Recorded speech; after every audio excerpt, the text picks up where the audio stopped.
Nossa, nossa, tá tudo que aconteceu. Precisa sair. Continue.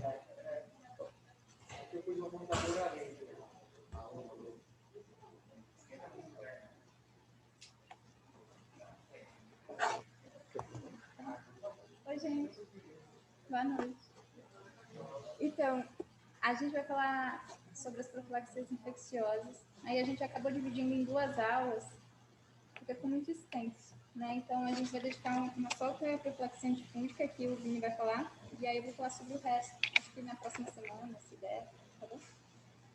E é isso. Eu vou mudar de máscara. Não sei se vocês estão na verdade. Eu vou mudar de máscara, senão ninguém vai me escutar.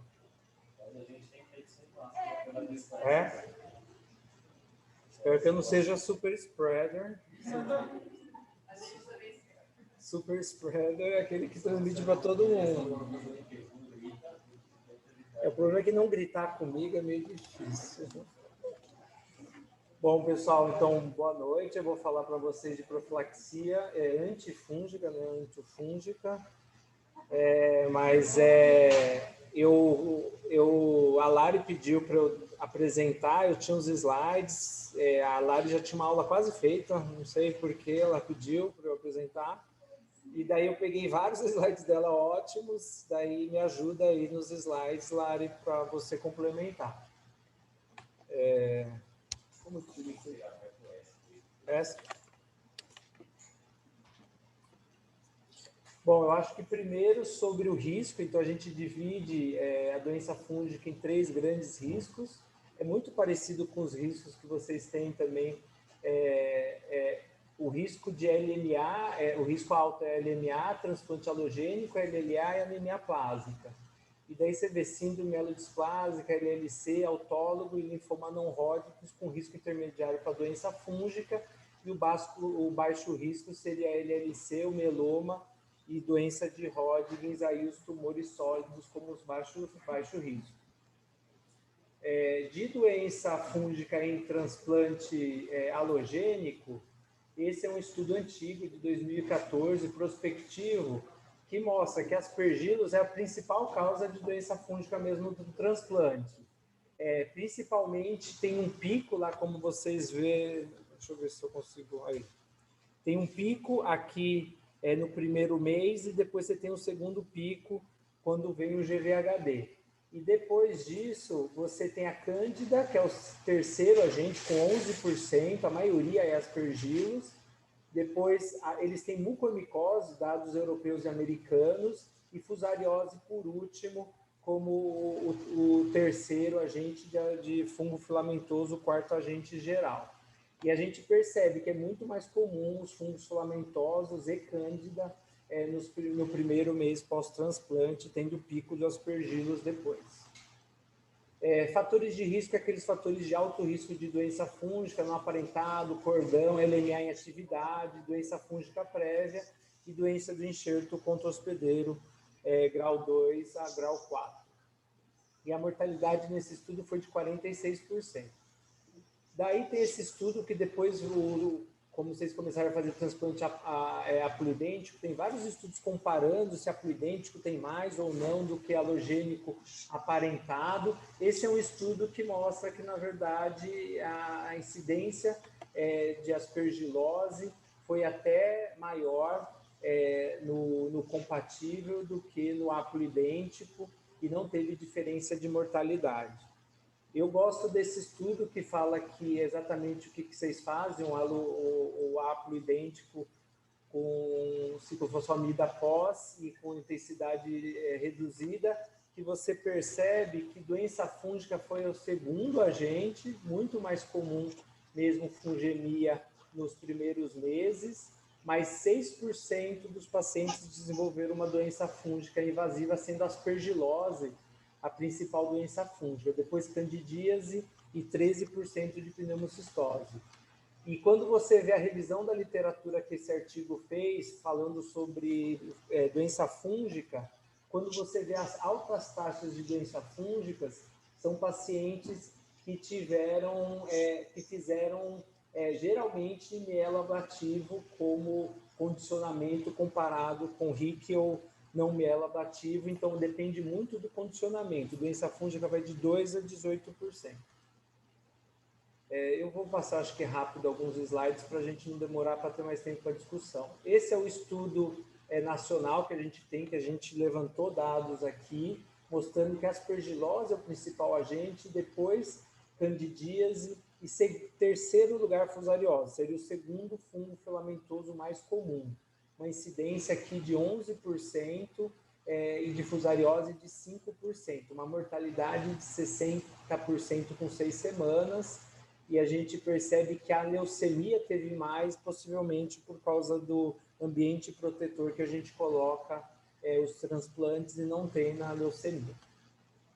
Esses são dados da Maria Daniela, que a maioria de vocês já conhecem, ela vai defender, e ela levantou 500 casos aqui do serviço transplantado, sendo 318 transplantes, 108 episódios de doença fúngica. 59 era doença fúngica, era aspergilose, e sendo 22 comprovada, depois veio fusariose, 17 casos, 14 de candidíase, 9 de cripto e mucor.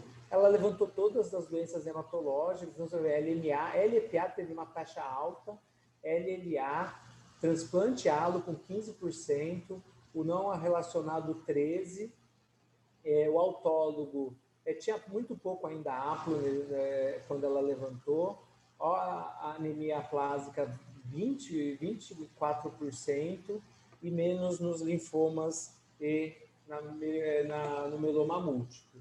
E teve uma tricosporonose, 5 outras de halo-ifo, que é fungo escuro não identificado. Esse é o tempo que aparece, então a gente tem que pensar precocemente,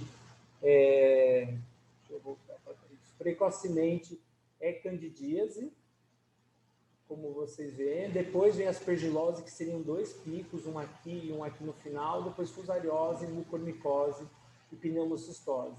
Sempre mais precoce em autólogo do que halogênico, porque o autólogo principal é a neutropenia prolongada e o halogênico aqui você vai ter outros critérios. Você tem o GVHD que joga a mediana para mais tardio, desses casos que tem mais um GVHD no período pós-tardio.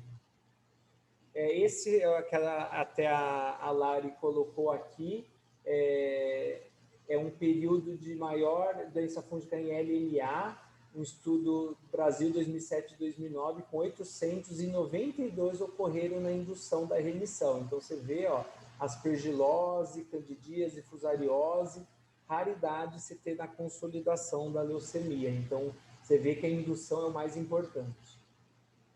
Esses são 2 estudos recentes que saíram aí recentemente, que é o paciente de leucemia mieloide não fit, que usa venetoclax e azacitidina ou decitarabina para LMA, e qual é a taxa de doença desses. Esse estudo de Houston mostra que 18% de pneumonia sendo 3 fúngica, e a doença invasiva foi de 8%, que é muito semelhante àquelas taxas que eu mostrei para você.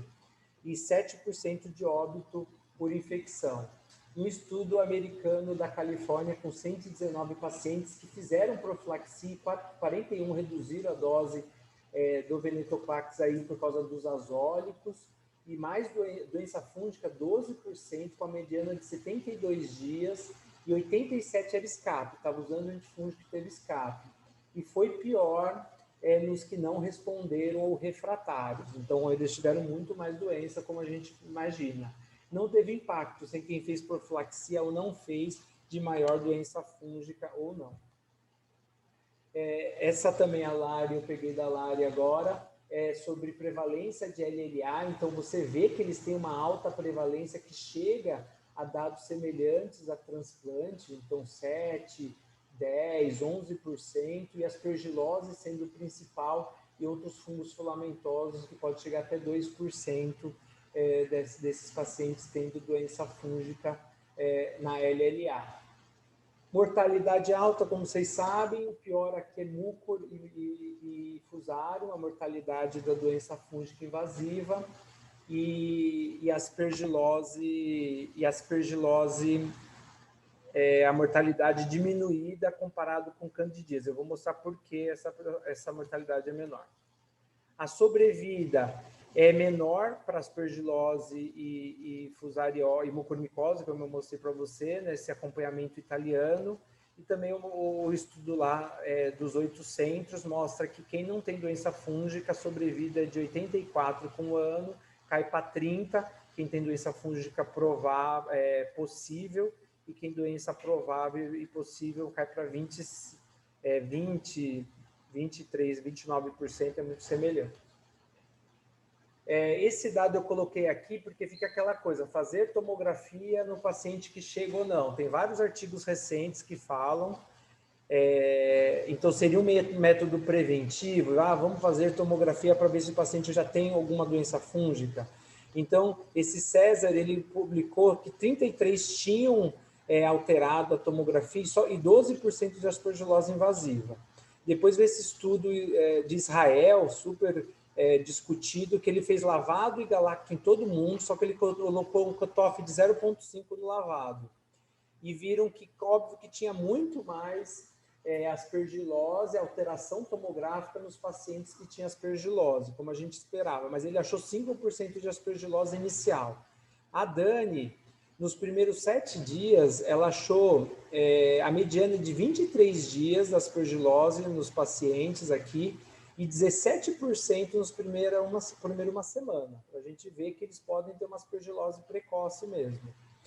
E tem um estudo recente agora de 2020 que eles fizeram uma enquete europeia, quem fazia tomografia na admissão e quem não fazia. Só 25 faziam, 89 fazia durante febre acima de 3 a 4 dias e não fazia tomografia seriada já, ou inicial já de entrada. Então, estratégia que eu vou falar é profilaxia, mas lembrar que a gente tem que pegar paciente de alto risco, mas empírico a gente cada vez usando menos. Terapia preventiva, usando marcador ou tomografia, que a gente tem galactomanana, cada vez mais a gente utiliza. E tratamento de doença dirigida com cultura ou com lesão de pele, que é uma doença, é um diagnóstico já mais tardio. Sobre transplante, a gente vê alguns critérios para a gente considerar a doença fúngica, são vários. Pré-transplante, a gente vê se ele teve transplante prévio, doença avançada, uso de cannabis, tabagismo, sobrecarga de ferro, neutropenia prolongada, hipogama. Do transplante, sendo halogênico, disparidade, haplo, cordão maior, depressão de células T ex vivo e mieloablativo como os a maior risco de doença fúngica. E pós-transplante, o paciente transplantou, teve CMV, fez profilaxia, teve mucosite, doença do enxerto, todos os MABs aumentam o risco de doença fúngica invasiva, hipoalbuminemia, recidiva, catéter e demora na enxertia.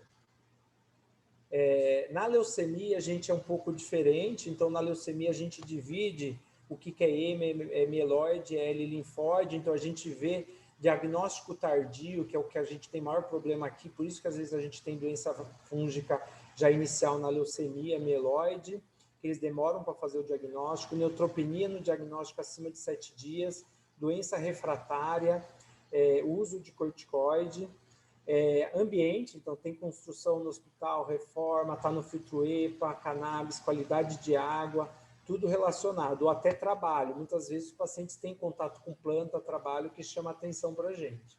E hospedeiro, a idade para LMA 60, 35 anos para leucemia, tabagismo, doença viral, síndrome de Down e polimorfismo também como os fatores para LMA. Isso é pré-tratamento. Depois do pós-tratamento, alguns com 15 dias, outros fazem uma avaliação quando recupera a neutropenia. Você vê se tem remissão completa, se a neutropenia foi prolongada e profunda, quantos blastos tem na medula e se tem doença residual mínima ou linfopenia persistente. Fica os mesmos fatores dos agentes e o hospedeiro, a mucosite, é o principal aqui que fica pós-tratamento. Baseado nisso, a gente considera as leucemias como alto risco, como risco intermediário e um baixo risco. Baseado nesses critérios e baseado nisso a gente entra ou com fungo filamentoso, que é o alto risco, prevenção, ou com risco intermediário baixo com fluconazol. Sendo o risco intermediário a diferença é que a gente vai monitorar com galactomanana se a gente fizer profilaxia com fluconazol. Lembrar sempre se ele tem risco de pneumocistose, lembra que é linfócito ruim, transplante, tem que fazer profilaxia com Bactrim, eliminar tratamento normal não.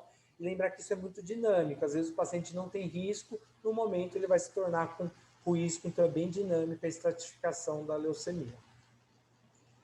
Aqui eu acho que eu vou passar rápido as tabelas, mas eu sempre mostro para os meninos as tabelas que o Márcio Nucci fez umas tabelas, daí eu adaptei com os artigos, e aqui que a gente acaba vendo, se o paciente com uma LMA, ele tem um alto risco baseado em alguns critérios, igual idade é um alto risco na LMA, depois quantos neutrófilos ele tinha, toda a citogenética que se é alto risco para vocês, vai ser alto risco para a gente de doença fúngica.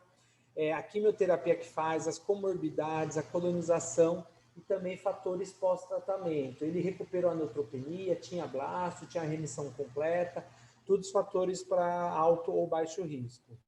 Depois, para a LLA é diferente da LMA, então a idade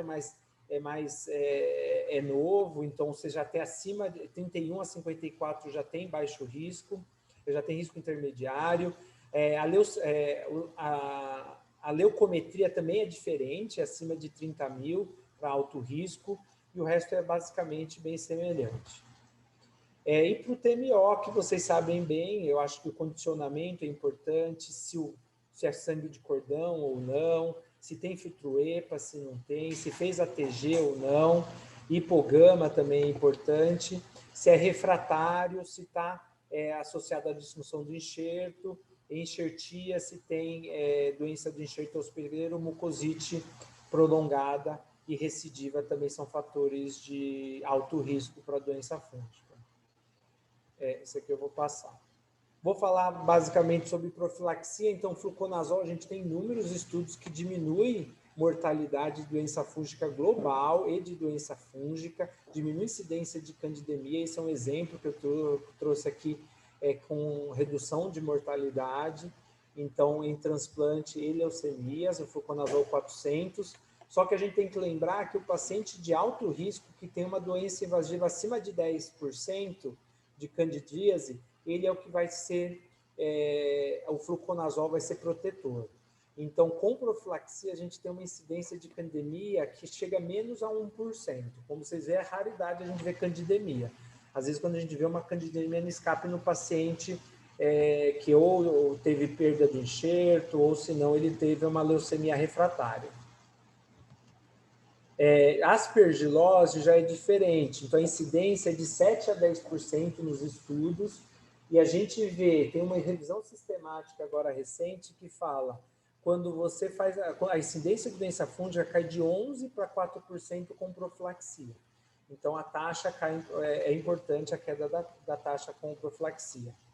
E o estudo melhor que a gente tem para profilaxia com paciente hematológico, é leucemia aguda, que reduziu mortalidade geral relacionada à doença fúngica na neutropenia, e transplante halo durante o DASH grau 3, grau 4 ou crônico, que reduziu mortalidade por doença fúngica.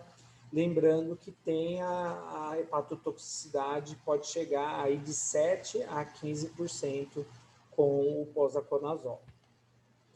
Esse é um artigo recente que eu também peguei da Lari aqui. Saiu agora recentemente um estudo de profilaxia com isavoconazol. Acho que mas eu acho que eu troquei a ordem, mas depois eu vejo. Do MD Anderson, e que assim, que foi efetivo em você reduzir mesmo doença fúngica em pacientes com leucemia mieloide e síndrome mielodisplásica, foi fase 2, open label, teve mais em doença paciente idoso e neutropenia prolongada. A taxa de doença fúngica foi em torno de 6%, né? Daí eles ficam falando que foi uma taxa maior do que dos outros estudos que fizeram profilaxia com posaconazol. E por que isso?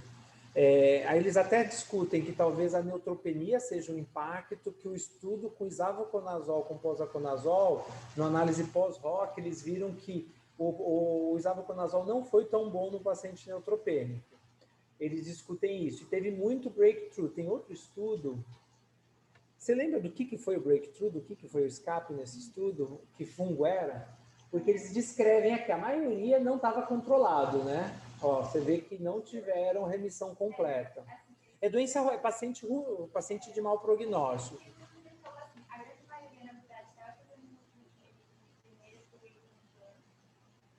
Mostrando que talvez o exato não tivesse tanto benefício em pacientes que ficam no neutropênico. Isso, a neutropenia prolongada. Outra questão que ele colocou, assim, eles viram, mesmo a gente sabendo que o nível séptico do exato é super estável, então a gente pode confiar que eles dosaram para poder atribuir realmente falha, então não é isso. Então isso é outra coisa que eles viram, que mesmo em nível escape, sensível até aos outros azólicos, né? Então mostrando aí essa questão do hospedeiro.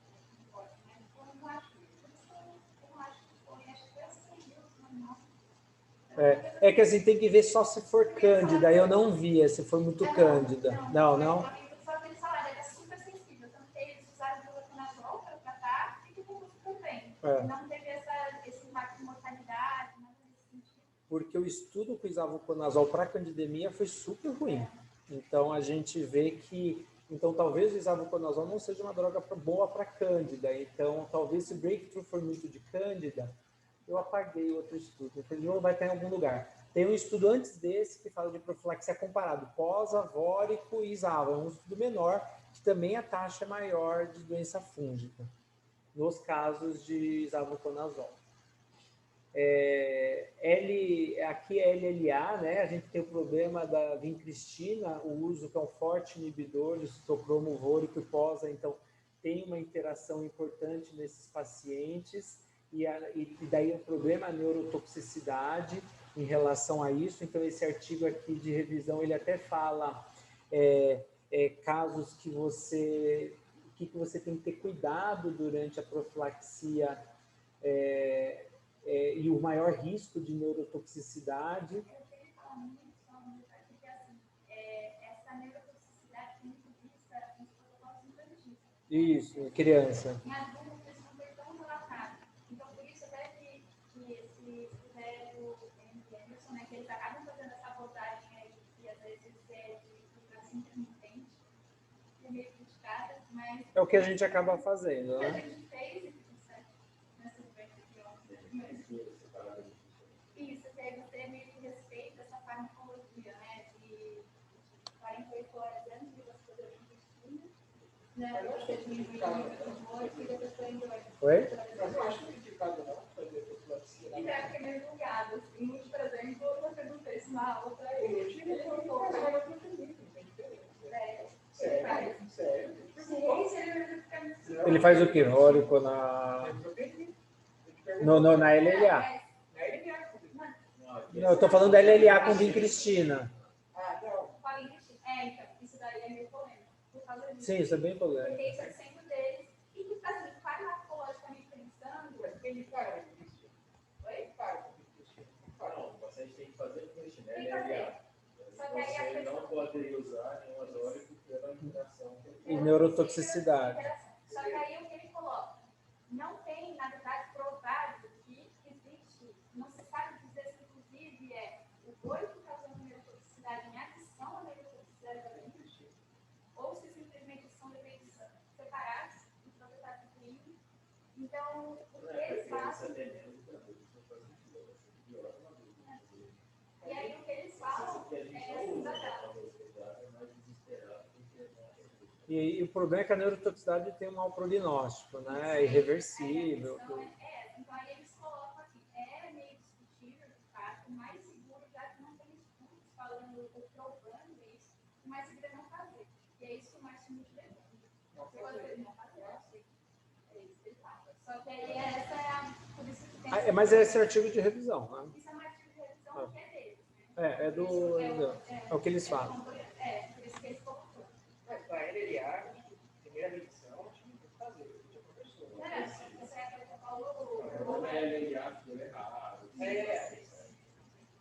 Por exemplo, a gente No acaba caso, fazendo... aí a Ana no caso. Mas aí a gente acaba usando, nem acabando investindo, caída, né?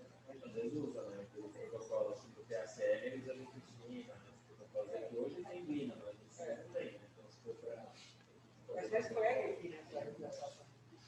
Não sei se. Em Ribeirão, a gente teve um caso que teve vincristina com voriconazol, o paciente fez abdômen agudo obstrutivo. E daí, Mas igual veneta, né? Como se tomasse 5 Aumenta a tóxica da vincristina. Eu tive um caso de camiseria, uma coisa que a gente nunca vê. Aí, na verdade, não é que eu vi os pacientes dela, fazendo LLA, fazendo química, não fez sinoplastia, porque esse candidato não está estudando. Ela escolheu, não tem, mas é um negócio assim, nunca mais vê, né? Porque você não fazer fluxo, pode ser Quando a gente faz, né? Quando eu fazer. E a gente fala. Mas né, basicamente o fluxo também teria interação com a vincristina. A gente fala também. não faz nenhuma horas. E até essa questão de você pensar nessa questão 48 horas antes e depois, também tem gente que questiona, porque na verdade você tem substância prolongada, né? Mas a ideia é pensando mesmo no pico de ação. Você falou É mesmo exalta ou moderado, né? Como fluxo, né? Fraco, todos eles são. Um colega de residência, isso que o Pedro falou, o colega de residência nosso esqueceu durante a. Então, um esporro, não teve muita Cara, a pessoa não ganhou. É esse o problema. esse não foi da. foi isso aí da abdômen aguda. Sobre a ANFO, saiu um estudo também recente, em 2017, que comparou, porque talvez seria a opção de LLA você fazer anfotericina. E daí eles usaram anfotericina 5 miligramas, 2 vezes por semana, versus placebo, e não teve mudança de redução da doença fúngica. Então, essa opção também a gente viu que não é uma opção na LLA. Aqui é o guideline do ECIL, falando o consenso europeu do que eles fazem. Então, ainda fica fluconazol como A1 durante a pré-enxertia, mas você pode usar vórico, posa como B2 e B1, e pós-enxertia ainda após a conazol como A1 no tratamento e na prevenção de doença fúngica. Só falar dos usos de antifúngico, que é escape. Então, esse é um estudo legal da ORTC, que eles falam escape em oncohemato, principalmente transplante, e eles veem que tem muito mais cruza e glabrata. Então, lembrar que as espécies vão mudar. Eu acho que a única candidemia que a gente teve aqui foi cruza, né? Ano passado. E lembrar que vai aparecer cândida estranha. Então, tem maior porcentagem nesse estudo cândidas com espécies estranhas e outras leveduras estranhas, principalmente tricósporum, saproqueta, Saccharomyces, causando doença grave nesses pacientes. Perfil, né? Tá ficando boa. Lá no 9 de julho tá tendo umas Kerfi também, do nada. Já me ligaram algumas vezes. Né? Pelo menos não é Auris. E eu acho legal também a profilaxia com azólico muda também. Então, se você não faz profilaxia, você vai ver que aspergilos fumigatos vai ser o principal. Quando faz profilaxia, você vai ver que vai ter muito mais aspergilos ustos, que é resistente, ou se não, Scopulariopsis, que é outro agente que já me ligaram umas 2 vezes falando que tinha crescido em hemocultura e não sabia o que fazer, que é resistente intrinsecamente a azólicos, até um que era no osso, a gente teve que usar terbinafina para tratar esse bicho. E a anfotericina era outra opção. Esse é um estudo que eu sempre gosto de mostrar, que é um estudo retrospectivo do MD Anderson, que comparou as profilaxias. Então, quando você compara equinocandina contra outras profilaxias fungazólicos, tem mais breakthrough, mais doença invasiva e presumidamente, eu me perco nisso aqui, e tem muito mais, e é significantemente maior, mesmo 42 dias depois. E quando você vê os escapes com equinocandina, 50% é resistente à equinocandina. E a gente tem fusário, mas tem cruzen, tem parapsiloses, tem glabrata. Então, é o que aquilo eu falo. A equinocandina é bom para tratar a candidemia, acabou. Para prevenir, talvez não seja a melhor droga que a gente tem. Somente fungo filamentoso. Esse é o isavuconazol, saiu do lugar. Esse aqui que eu falei para vocês, ó, quando você compara, ó, 7, quase 8 isavo, posa 2% de breakthrough e 0 de vórico. E a maioria foi aspergilos, o escape, não foi equinocandina, entendeu? Não foi cândida, eu não sei se o outro foi cândida, eu não vi. Então, o que a gente vê de breakthrough? Ó, 7 a 27% tem fungemia de escape, e quinocandina pode chegar a 28% nos estudos. Todos eles têm, e assim, a anfo, todo mundo fala, eu estou feliz com a anfo. Olha o tanto de bicho que é resistente a anfo que pode crescer com anfo. O lometosporo é muito conhecido, o cedosporo também, o térreos, ou tricósporo, principalmente tricósporo. Se tiver uma levedura usando anfotericina, pense em tricósporo. Quando você tem escape de antifúngico profilático, que eu falo, sempre a gente tem que pensar se o nosso hospedeiro é o problema e a gente tem que fazer alguma coisa que dá para melhorar a imunossupressão dele. Exposição a antibiótico, mucosite também a gente pensa. Lembrar em resistência também, sempre tem que lembrar intrínseca ou extrínseca, mas também do antifúngico. Será que o nível está bom, a dose está boa, a absorção está boa? Tem corpo estranho, tem abscesso e às vezes você não está tratando. E sempre lembrar, o escape de antifúngico, a clínica é frusta, as IFAs são alteradas, as culturas geralmente são negativas ou lentas e os biomarcadores são alternativos, são alterados. Por isso, igual na Gabriela ou nos outros casos, às vezes a gente não consegue fazer diagnóstico fechado de uma doença fúngica comprovada, exatamente que é tudo alterado quando você faz profilaxia. E por isso aqui esse estudo é o que a gente fala que a gente não monitora galacto em paciente com uso de posaconazol, por exemplo. Porque se você fizer, o teu falso positivo vai ser de 13%, quase 14%. Se você fizer só na hora que você está suspeitando de doença fúngica, teu valor preditivo vai para 89%, é 11% se você fizer direto, porque vai ter falso positivo. Então, você vai ficar fazendo galacto, uma hora vai vir falso positivo. E daí você não vai saber o que fazer com isso. Então, resumindo, alto risco, pós-alvórico, risco intermediário, fluconazol monitoramento, imagem, galacto 2 vezes por semana, até recuperação e pode, durante o DASH, pode fazer. E fluconazol nos pacientes com menor risco para fazer profilaxia. E quinocandina, quando a gente usa só para enxertia ser colonizado por cândida resistente, interação com condicionamento como LLA, disfunção hepática e risco de prolongamento de QT. Lembra que esses 3 últimos, que é interação, disfunção hepática e risco de prolongamento, talvez o isavuconazol seja a opção se sair melhor estudos com profilaxia com isavuconazol no futuro. Esse é o nosso protocolo, que também tem que ser revisto, que a Dani escreveu lá em 2018, 2019, que basicamente a gente indica profilaxia antifúngica em todo mundo, todos os aplos e não aparentados, nos pacientes que têm LMA de alto risco, e LLA de alto risco a gente dá preferência à famicafungina, e se não optar agora, a gente está fazendo não tinha feito esse protocolo de usar o voriconazol e suspender o voriconazol. Autólogo, como vocês sabem, fluconazol, daí a Lari fala do artigo lá, que não deu tempo de eu colocar lá.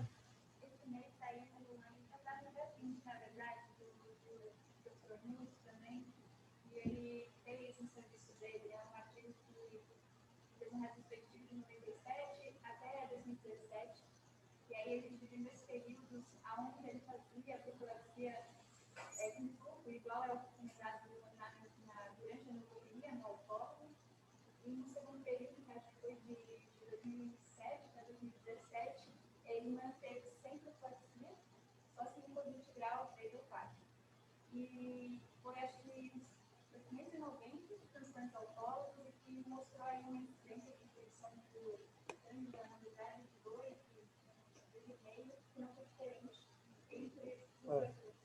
Só... meio que sustentando aí, talvez, que não precisaria fazer profilaxia. Lembra só que é uma série histórica, né? Compara o passado com o futuro, com o presente. Ele fez meio, o Diogo passou, né? Ele falou que ele passou nesse período de fala, fazendo meio igual dele. E que realmente teve uma diferença entre os grupos. Então, talvez seria uma estratégia, até como uma forma de você usar menos, né? Gastar menos.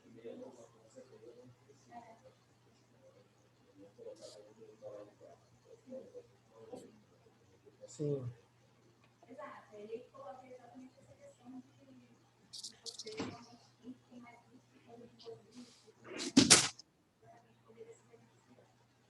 E aquele estudo que eu mostrei para você...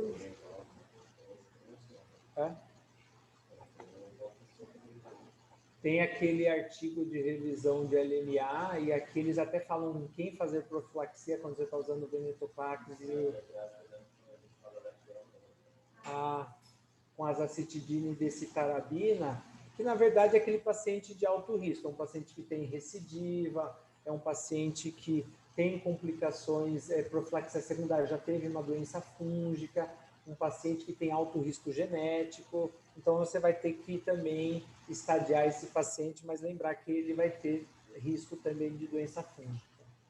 E no final é o que a gente faz bastante, que é profilaxia secundária, esse artigo de revisão falando como manejar a profilaxia secundária. Então o paciente teve uma doença fúngica e o que é que você vai fazer após. Então a gente tem vários casos atuais, você vai dividir o paciente alto risco e baixo risco, e basicamente você vai estratificar o paciente, e eles recomendam pelo menos 4 semanas de tratamento desse paciente, evitar condicionamentos melablativos e fazer a profilaxia deles. Colocam um tempo bem lá escrito finalzinho quanto tempo. Eles recomendam 1 ano aqui no alto risco e no baixo risco de 6 meses.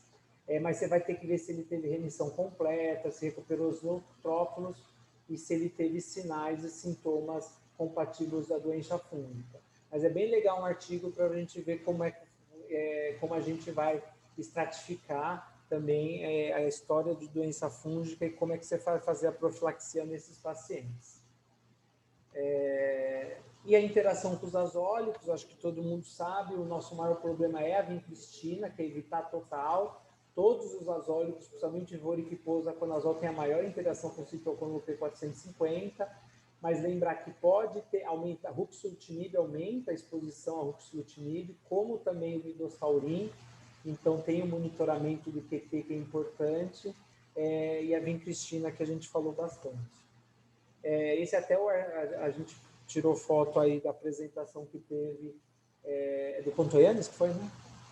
Do posaconazol e veneto, você vê da associação, que tem mesmo uma interação importante, e até a recomendação que ele colocou na aula. Eu acho que basicamente vocês seguem isso, né, o Celso, não? Isso daí é o pessoal que não tinha veneto, a gente pode economizar veneto. A gente usa o veneto do azólico. Não, então, mas daí vocês usam essas doses. Vocês usam essas doses. Nessa recomendação fala sempre que possível evitar. Isso. Mas daí, ele recomenda essas doses mais baixas. Na verdade, o trabalho foi até menor, até. Do Viariares abaixaram para 50. Esse aqui, o vórico. E quando você dá 100 de veneno com o vórico, você tem mais área sobre a curva do que 400 Isso. de veneno. Então, por isso que não precisa tanto. Tem um estudo da Dinardo que ela publicou um Real World que mostrou que é seguro você fazer o antifúngico com venetoclax, e deu no máximo 1 dia de neutropenia a mais. Então, tipo, foi bem seguro, bem tranquilo.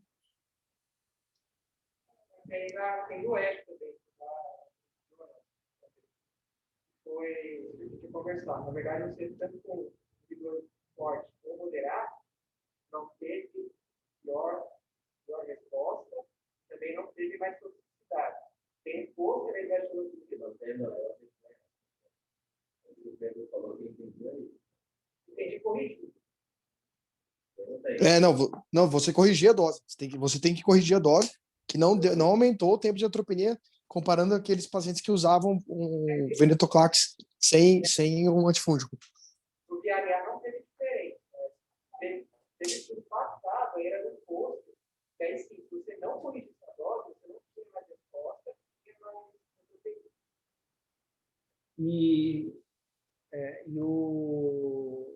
E não teve impacto esse estudo, Pedro?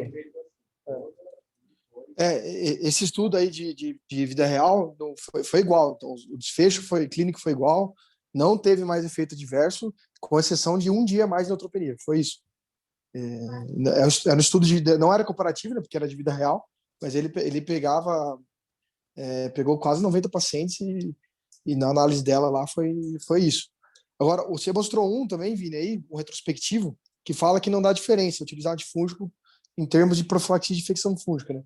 Mas eu fui pegar esses dados com calma, fui olhar com calma, são, na verdade, o dobro de pacientes que utilizam antifúngico em relação àqueles que não utilizavam no venetoclax. E daí, assim, a incidência no outro grupo, que era tipo 20 e poucos pacientes, foi tipo 8% de infecção fúngica com aspergilose, mucormicose, coisas graves.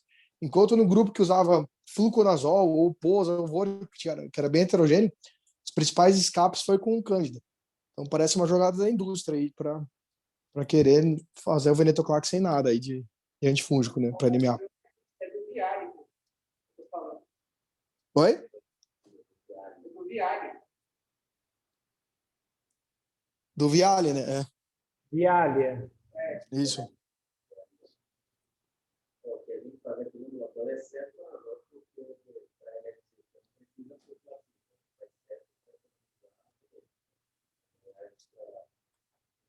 precisa ser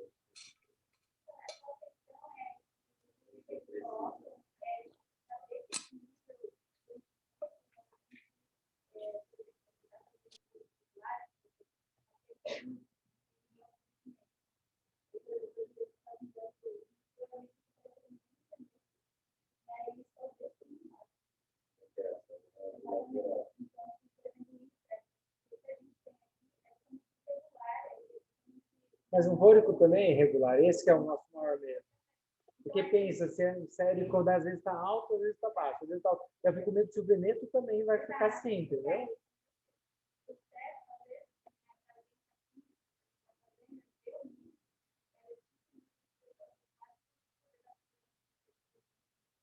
Eu usar isoconazol, que é mais linear, mas daí ele tem menos interação, vai ter que usar mais. E eu acho que, por último, sobre esse artigo legal também sobre profilaxia de leucemia mieloide com uso de midazolam e posaconazol.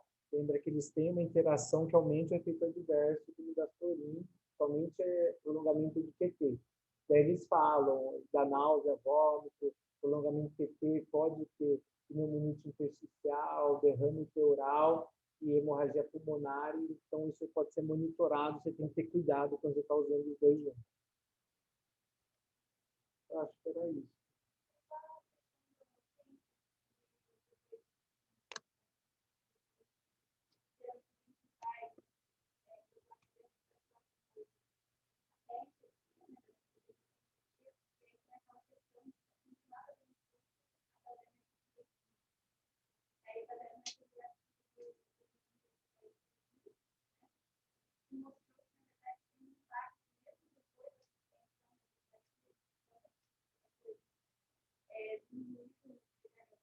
Da Mars, né?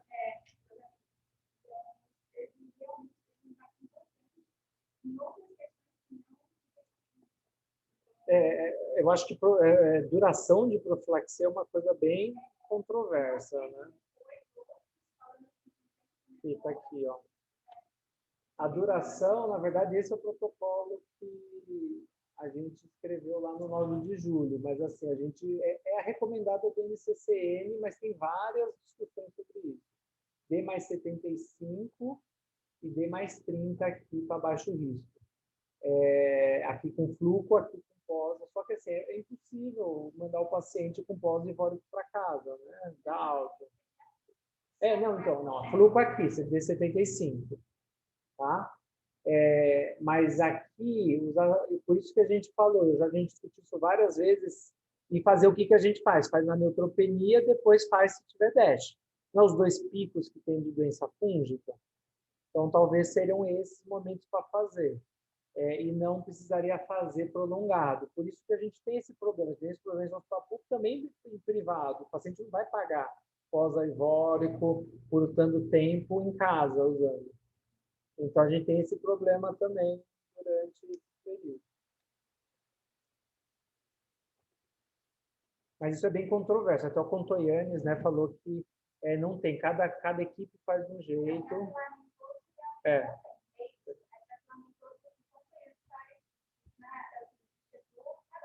Isso.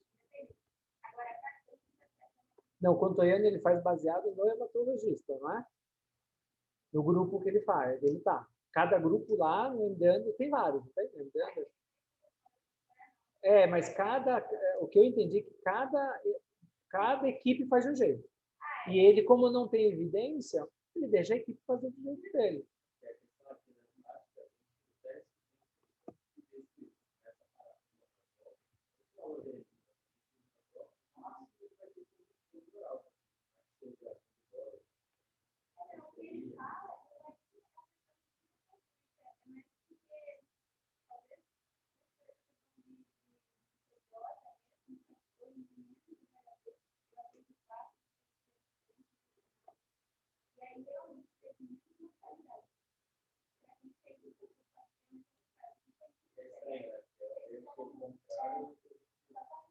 A gente quer usar menos.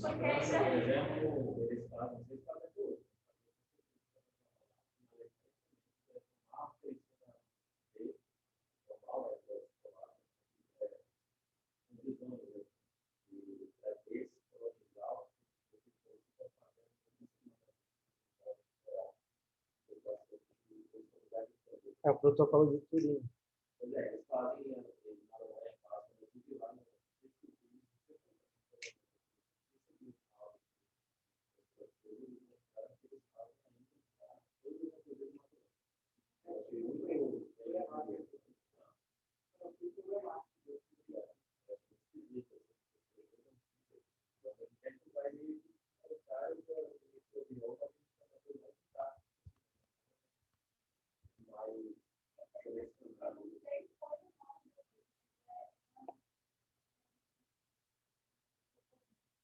É isso, pessoal.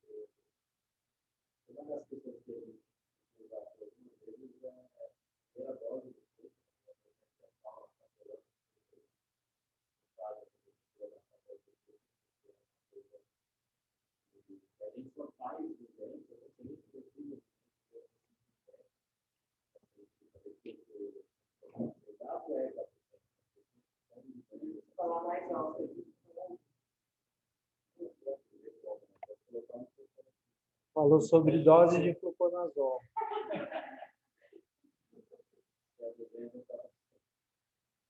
Olha, você viu algum estudo que diferencia 200, 400?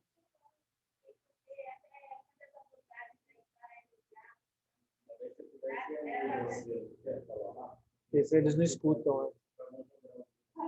Mas eu vou colocar minha máscara que ela não está contaminada. Ele tentou me ameaçar, mas eu sou muito mais forte que isso. Oi, gente. Então, na verdade, até nesse estudo que ele coloca aí como alternativas para tentar diminuir a toxicidade e fazer profilaxia para LLA, eles colocam uma possibilidade de fazer 200, mas aí mostrou ser mais escasso. E que talvez essa dose não fosse adequada, etc. Então, assim, não tem dados comuns. Né? Isso é o que meu chefe fala. Eu não sei se tem exatamente como formato. Olhando outros pacientes e o uso de fluconazol para outras doenças, a gente tem um estudo no Einstein para transplantado de fígado, por exemplo. É muito mais escape com 200. 200 não funciona. E tem vários estudos falando que 200 não funciona para candidemia. Agora, eu não lembro se tem um neon cremato que compara 400 com 200. Né? Isso não tem.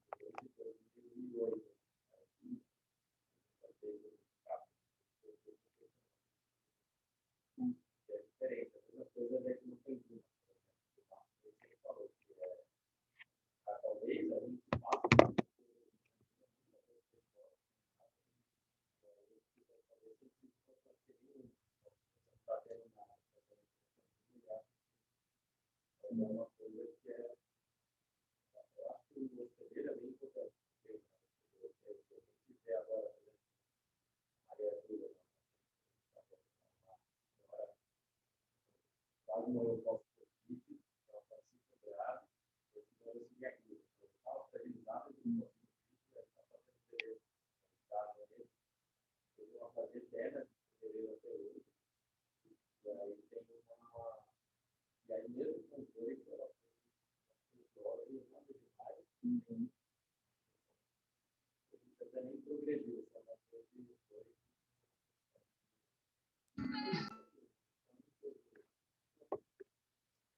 Tirou em algum momento, começou dois, a imagem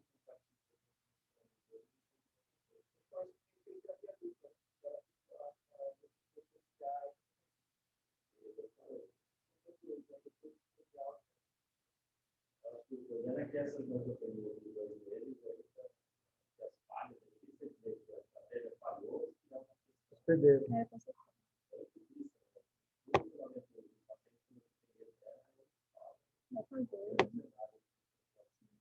Por isso é aquela tabela que a gente vê do isavuconazol, quando você vê tudo doença ruim. Você vê que a paciente que teve recidiva, tudo doença ruim. E isso ele coloca, são pacientes que emendam uma neutropenia na outra, né? Né? E ele emenda ciclos, né? Aí é incrível, mas você tem dados científicos, eu acho que o sucesso do antibiótico, eu tenho prolongado, tratar febre, o antibiótico químico, antibiótico, você tem que manter a duração de antibiótico, infecção para os fornecedores, talvez nesse sentido. Mas talvez o antibiótico, talvez ele seja muito mais fornecedores que tem um trabalho direito, você não consegue provar. Não sei se eles acham também. Eu acho que cada vez mais na infectologia está diminuindo o tratamento de tudo. Né? Tudo. A gente ainda gosta de usar muito antibiótico, mas está caindo. A gente tem um número exemplar. Mas está caindo o número de tratamento, no tempo de tratamento de tudo. Então, eu acho que a gente usa muito antibiótico. Sim. Totalmente. O nosso número, o Diogo levantou, né, o nosso uso de antimicrobianos, de meropenem, o nosso, por incrível que pareça, foi muito menor do que de várias unidades aqui do Hospital São Paulo. E olha que ironia, né? Porque os nossos pacientes vivem com febre, infecção, e a nossa realmente foi muito baixo. Então, a gente tem feito um uso racional assim, na unidade. É totalmente diferente de fora. Fora é desesperador. Mas é que eu falo para os infectos que passam com a gente. Ele falou, você tem que aprender a não ter medo do paciente, saber, ele tem risco, vai ter neutrófilo de 20, vai, mas saber manejar esse paciente de um jeito adequado e não entrar com tudo antibiótico, vamos tratar tudo de uma vez e pronto. E vamos usar um mês de antibiótico porque ele está neutropênico. Fazer aniversário de antibiótico, né? Tem vários que fazem aniversário, sempre. Mas essa coisa de você conhecer o seu centro e você conhecer seu paciente. Então, se realmente é um centro que você tem uma taxa, né? Tanto que ele fala assim, que a infecção a profilaxia para fungo filamentoso, ela tem benefício quando você tem no seu centro uma porcentagem maior de 6%, por exemplo. Foi quando mostrou benefício de impacto, né? Você introduzir. Tá? Clóvis Aires. Não vai nascer com ele, né?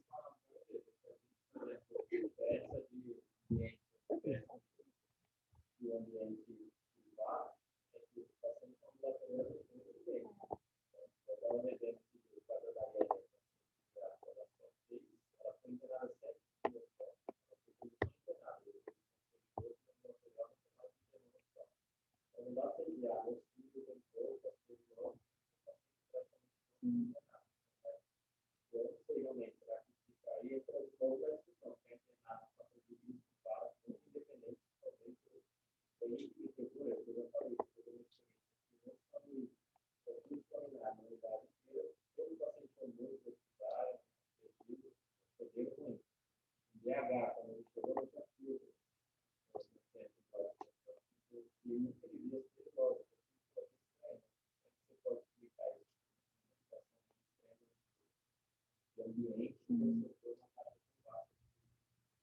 Eu acho que tem a ver com exatamente como você também, isso você vê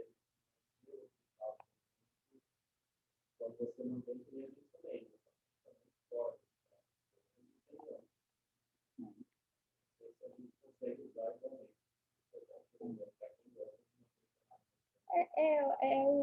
Um dos que defendem não usar até foi o Johan, né? Foi um dos autores aí do estudo.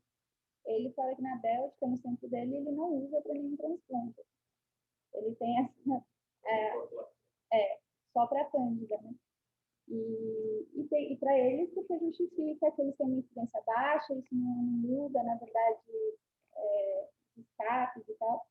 Então, tem funcionado, mas realmente o que você falou, assim, né? Na verdade, tem vários fatores aí que talvez influenciem, às vezes até a própria profilaxia não decide por ele benefício.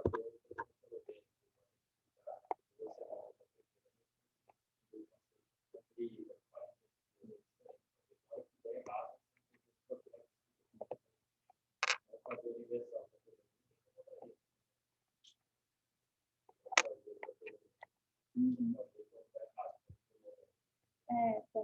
Tem algum fator, talvez, que influencia.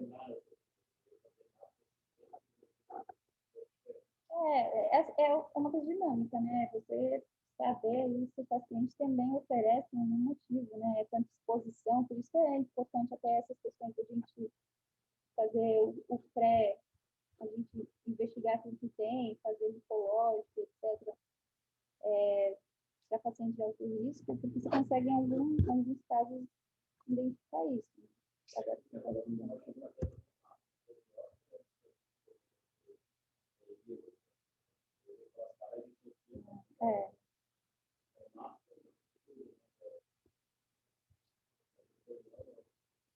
A gente não deixa chegar. A gente fica também. Eu falo assim. Eu falo assim, morre nem Wagner saiu. E Gabi também chegou. Exato.